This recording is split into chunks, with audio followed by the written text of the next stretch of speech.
pensar de você amanhã. Você sabia que Porto Alegre guarda marcas importantes da ditadura militar brasileira? Mesmo que muitos lugares hoje parecem comuns, eles carregam histórias de repressão, resistência e luta por liberdade. Nesse vídeo vamos conhecer alguns desses espaços e entender como esse período impactou a cidade e o país. A ditadura militar no Brasil aconteceu entre 1964 e 1985, após um golpe que tirou o poder de um governo eleito. Durante esse período, o país não vivia uma democracia, não havia liberdade total de expressão e muitas pessoas eram perseguidas por suas opiniões políticas. Artistas, estudantes, jornalistas e até pessoas comuns podiam ser vigiadas, presas e censuradas. Esse período também foi marcado por leis rígidas, como o Ato Institucional número 5, que aumentou ainda mais o controle do governo sobre a população. Em Porto Alegre, assim como em outras cidades do Brasil, essas ações também deixaram marcas importantes. A Esquina Democrática, no cruzamento da rua Borges de Medeiros e Andradas, em Porto Alegre, consolidou-se a partir dos anos 70 como um dos pontos simbólicos da resistência à ditadura militar, local de protestos, discursos e oposições e articulações políticas. Tornou-se palco para denúncias e censura de tortura, especialmente após a cassação de políticos. Consolidou-se como um dos principais epicentros da luta pela redemocratização. A Esquina Maldita foi um icônico ponto de encontro e resistência cultural e política localizado em Porto Alegre, no Rio Grande do Sul. Durante os anos mais repressivos da ditadura militar brasileira, principalmente nas décadas de 60 e 70, localizada no bairro Bonfim, na confluência das ruas Sarmento Leite e Oswaldo Aranha, em frente ao Instituto de Filosofia da URGS, a esquina tornou-se um refúgio para estudantes, intelectuais, artistas e jovens adeptos da contracultura. Enquanto a ditadura impunha censura e reprimia movimentos sociais, a Esquina Maldita era um reduto de liberdade de expressão, onde debatiam temas como política, luta armada, emancipação feminina, homossexualidade e contracultura. A Ilha das Pedras Brancas, conhecida como Ilha do Presídio, no Lago Guaíba, foi um centro de detenção ilegal e de tortura durante a ditadura militar. O local isolava opositores ao regime, comunistas, estudantes ou militantes, para evitar fugas e ocultar as violações de direitos humanos.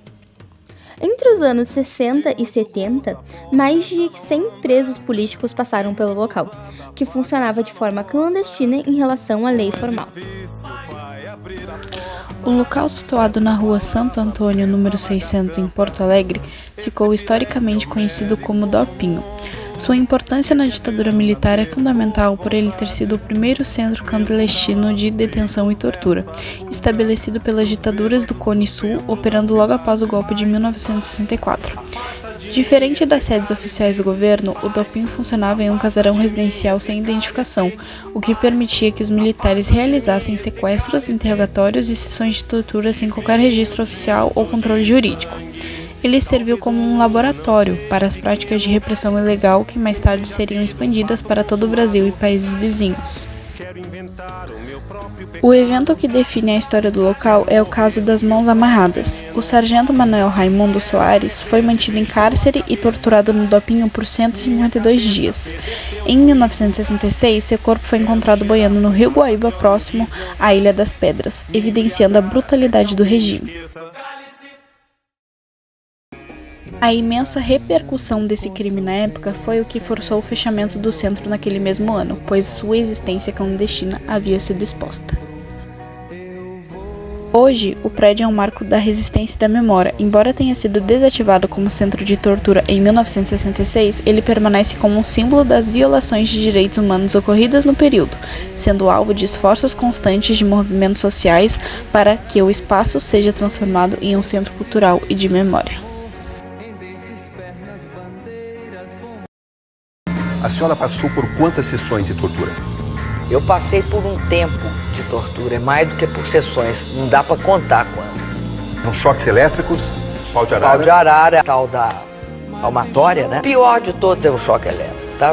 Joga-te água, faz choque elétrico, esse é o pior.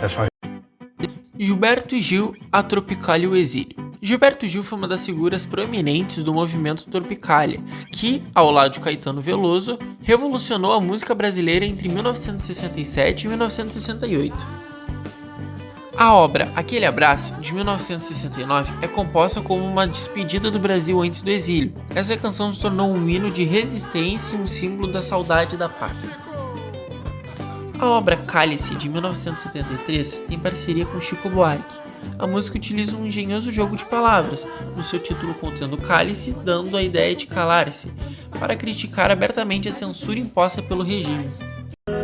Afasta de mim esse cálice, afasta de mim esse cálice, afasta de mim esse cálice, de vinho tinto de sangue. Pai, afasta de mim esse cálice. Pai, afasta de mim esse cálice, afasta de mim esse cálice, de vinho tinto de... Mário Quintana e a poesia como um ato de liberdade. Mário Quintana, o poeta gaúcho, representou uma forma de resistência mais sutil, mas igualmente poderosa através de suas poesias. Em um período de intensa censura e autoritarismo, Quintana utilizou a ironia, a sensibilidade e a simplicidade de suas palavras para preservar a liberdade e o pensamento e a individualidade. Sua obra, muitas vezes aparentemente despretensiosa, carregava mensagens profundas de esperança. Sua contribuição mais icônica nesse contexto é o poema Poeminha do Contra, com os versos: todos esses que aí estão, atravancando o meu caminho, eles passarão, eu passarinho. Quintana sintetizou a ideia de que a persistência da arte e a liberdade individual é mais duradoura do que qualquer regime opressor. Este poema se tornou um símbolo da resistência poética contra a ditadura, celebrando a capacidade de transcender as adversidades através da leveza e esperança. Chico Buarque e a ditadura militar, a arte como resistência. Chico Buarque de Holanda emergiu em uma das vozes mais emblemáticas e resilientes durante o período da ditadura militar brasileira. Sua obra, marcada por uma profunda sensibilidade poética e um aguçado senso crítico, tornou-se um farol de resistência cultural e política, desafiando a censura e inspirando a população em tempos de repressão. A importância e contribuição. A contribuição de Chico Buarque para a resistência à ditadura reside em sua capacidade singular de transformar a canção popular em um vínculo de protesto e denúncia. Ele se destacou por utilizar a metáfora, a ironia e o duplo sentido em suas letras, permitindo que as mensagens críticas fossem vinculadas muitas vezes sob disfarce de temas cotidianos ou românticos, driblando a vigilância dos censores. Essa habilidade o consolidou como um dos compositores mais engajados e produtivos da época. Além de sua produção musical, Chico Buarque também se envolveu ativamente em manifestações políticas e culturais. Sua participação na passeata de 100 Mil, em 1968, e a autoria da peça teatral Roda Viva, que sofreu ataques violentos do Comando de Caça aos Comunistas, CCC, demonstra seu engajamento direto na luta contra o regime. Perseguição, exílio e estratégias de resistência. A postura de Chico Buarque o colocou sob constante perseguição do regime militar. Ele foi levado para prestar depoimento logo após a promulgação do Ato Institucional número 5, em dezembro de 1968, que endureceu a repressão e a censura diante da intensificação da perseguição. Chico Buarque optou por autoexílio na Itália, onde viveu entre 1969 a 1970. Ao retornar ao Brasil, foi aconselhado por Vinícius de Moraes a fazer barulho para garantir sua segurança, uma estratégia que ele adotou ao longo dos anos. Para driblar a censura, Chico Buarque desenvolveu estratégias criativas, pseudônimo Julinho de Adelaide. Em 1974, Chico criou um pseudônimo Julinho de Adelaide para submeter as músicas à censura sem que seu nome fosse associado. Sobre essa identidade, conseguiu emplacar canções como Acorda Amor e Jorge Maravilha, que apesar de suas mensagens subversivas, foram aprovadas pelos censores, que não identificaram a autoria. Shows silenciosos. Em suas apresentações, Chico Buarque frequentemente tocava a melodia de músicas censuradas no violão, permitindo que a plateia cantasse as letras proibidas. Essa forma de protesto coletivo transformava os shows em atos de resistência, já que o veto da censura muitas vezes se aplicava apenas ao texto e não à melodia instrumental. Obras marcantes. As músicas de Chico Buarque durante a ditadura militar são um testemunho poderoso daquele período. Algumas das mais significativas incluem Apesar de Você. Lançada em 1970, logo após seu retorno do exílio, essa canção se tornou um hino contra a ditadura militar. Com uma letra que à primeira vista parecia falar de um relacionamento amoroso, e era, na verdade, uma crítica velada contundentemente ao regime militar. A música foi inicialmente aprovada pela censura, mas posteriormente proibida após seu enorme sucesso e a percepção de sua verdadeira mensagem. Cálice, lançada em 1973, composta em uma parceria com Gilberto Gil.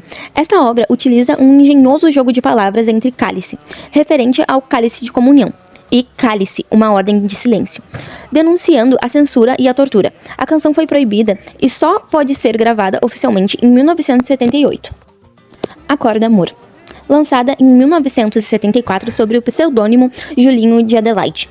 A música narra de forma sutil a chegada da polícia em uma batida noturna, uma cena comum na época de repressão. Meu Caro Amigo, lançada em 1976, uma carta musical enviada a Augusto Boal, então exilado, que descrevia a situação política e social do Brasil.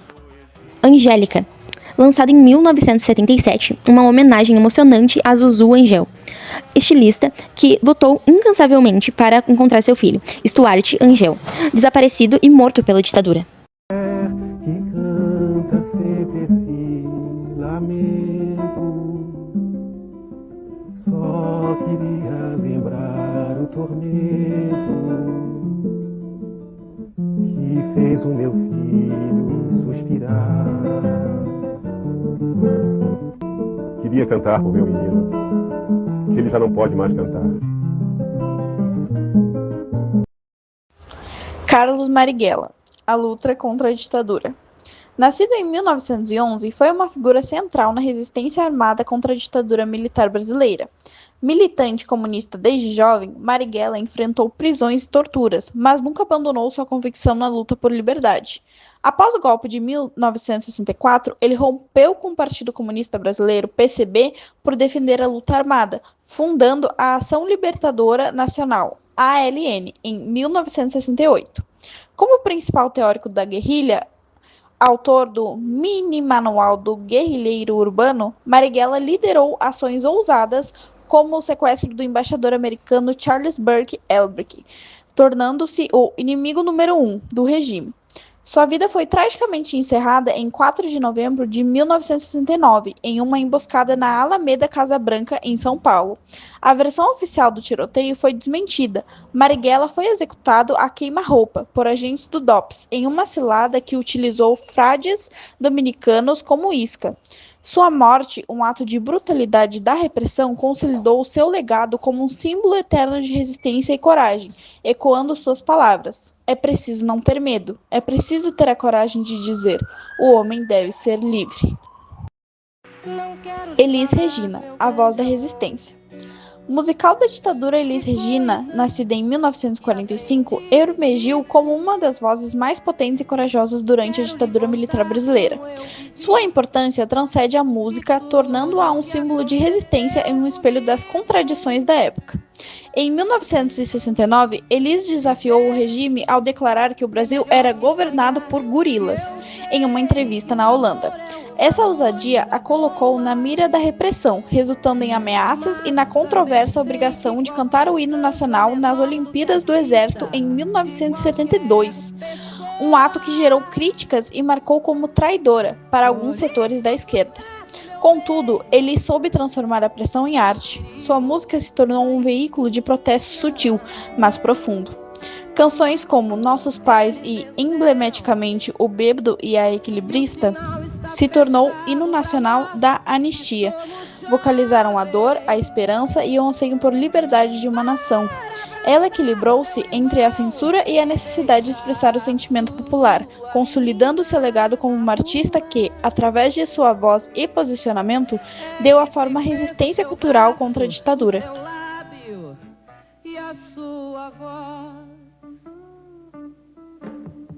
Você me pergunta pela minha paixão. Digo que estou encantada com uma nova invenção. Eu vou ficar nesta cidade, não vou voltar pro sertão, pois vejo vir vindo no vento cheiro de nova estação. Eu sinto tudo na ferida viva do meu coração.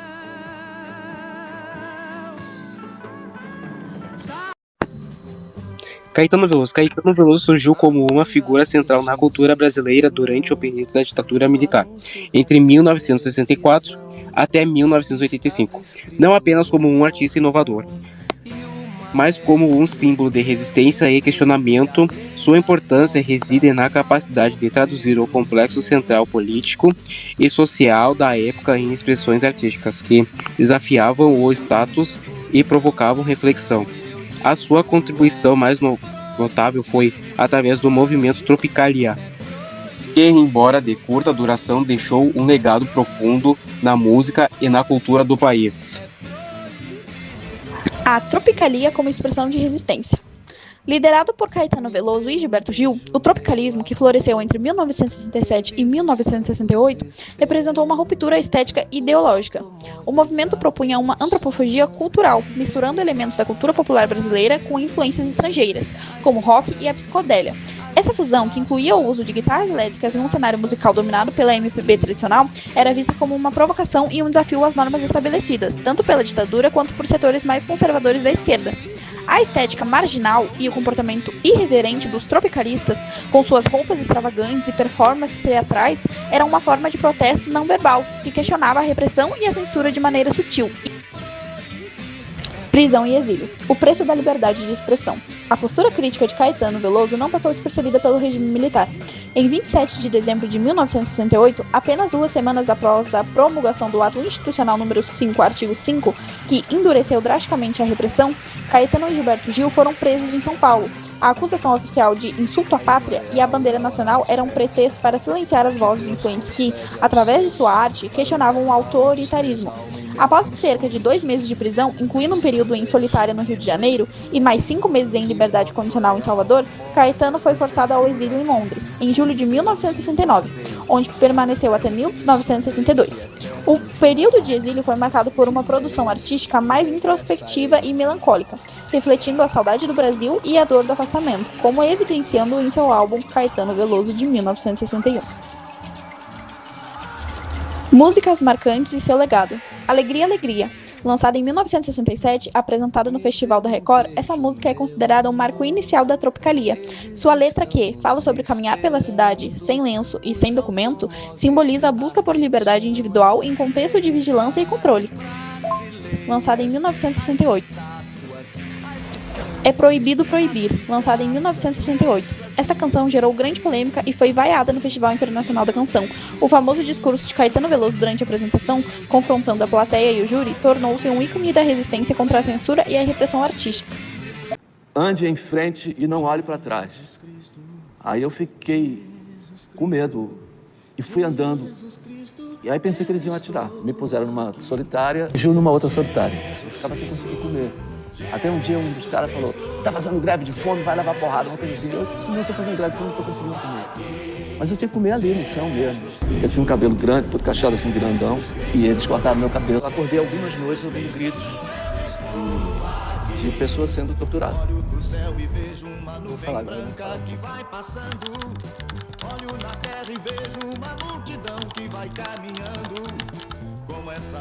A ditadura militar no Brasil começou no ano de 1964 e terminou oficialmente em 1985.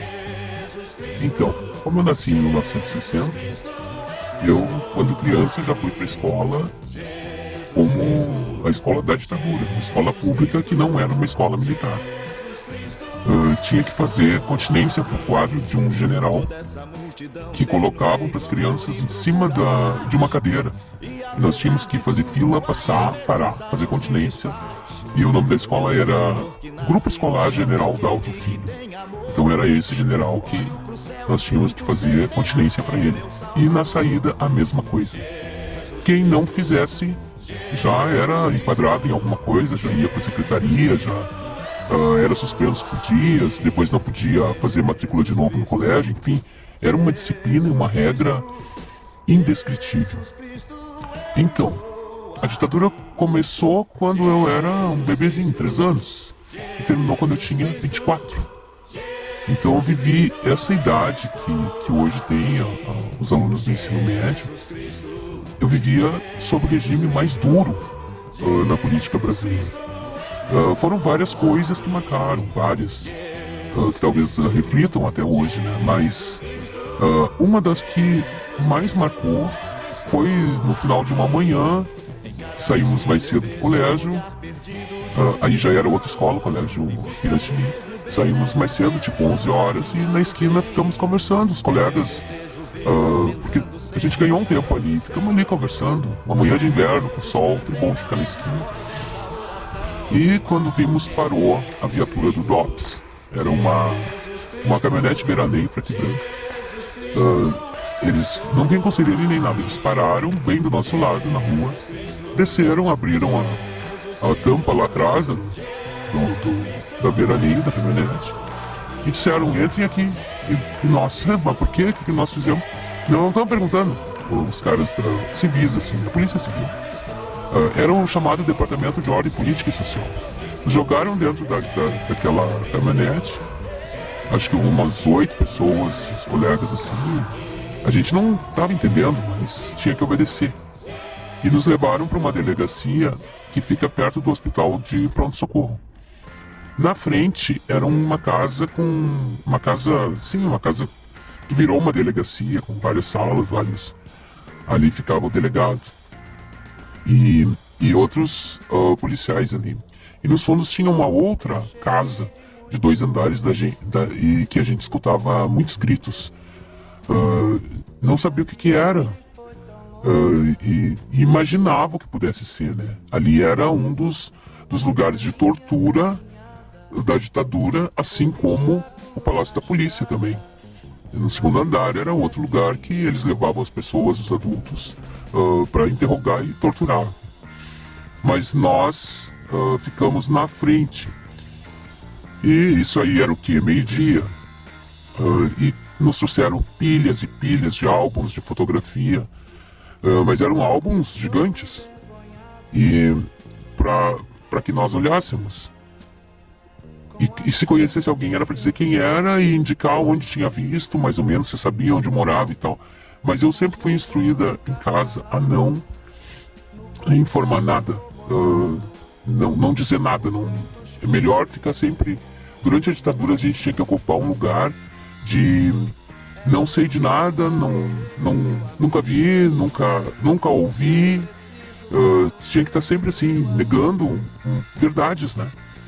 Mas a gente não sabia o que aquela verdade até onde poderia nos levar, né? Então era melhor sempre dizer que não sabia de nada. E nós ficamos lá a tarde inteira, anoiteceu. Quando foi lá pelas 9 horas da noite, nos ofereceram água. Se quisesse água, podia pedir.